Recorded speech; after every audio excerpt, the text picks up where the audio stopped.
Greetings in the precious name of Jesus. Welcome to the dewdrops of God's Word. Let us begin our day with God's blessings for us today. From the Gospel according to St. John, chapter 14, verse 29.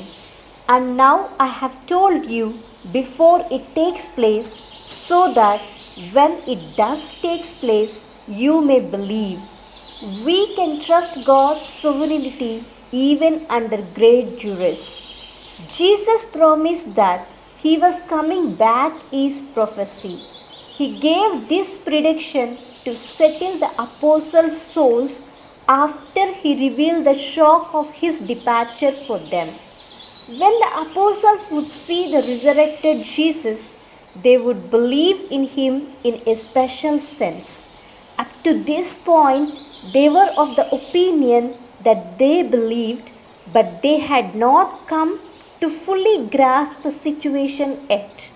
The apostles' faith was not strong, and their faith needed confirmation. They were about to face severe trials. Jesus was about to die on the cross. They needed to finally come to the grips with the truth that Jesus was the Messiah, that it was undoubtedly true. Since his promises were certain, they could count on that. The apostles would have their faith confirmed when all the events that Jesus predicted had come to pass.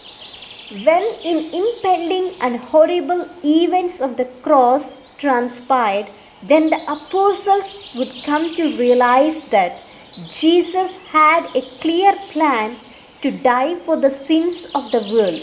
John chapter 10 verses 17 and 18. The principle here is tough.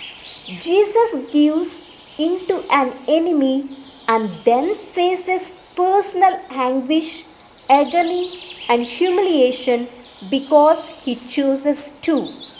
Why does he do it?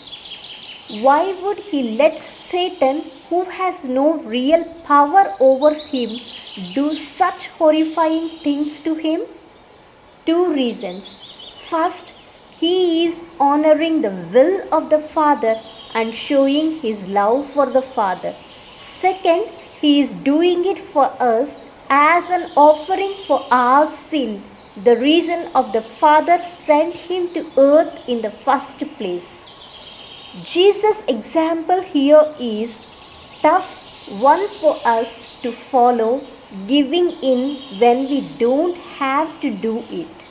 Why would we do it? For two reasons. First, to live obediently to God. Second, to spare others the heart attack of sin.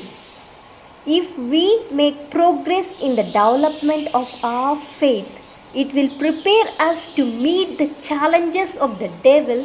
We will not be filled with timidity and fear. Let us ask for the grace of deep faith in Christ. Let us say a small prayer. Abba Father, thank you for speaking to me through your holy word. Father, I admit that Jesus' example is often hard for me to follow. When I am wronged or falsely accused, I don't want to give in.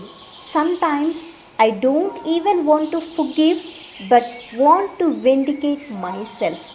Please give me spiritual discernment to know the difference between being a doormat that lets others needlessly walk over me and being redemptive.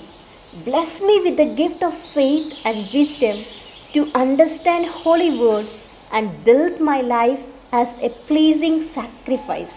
In the name of Jesus, I pray. Amen. God bless you, my dear friends. Have a great day filled with God's grace and blessings.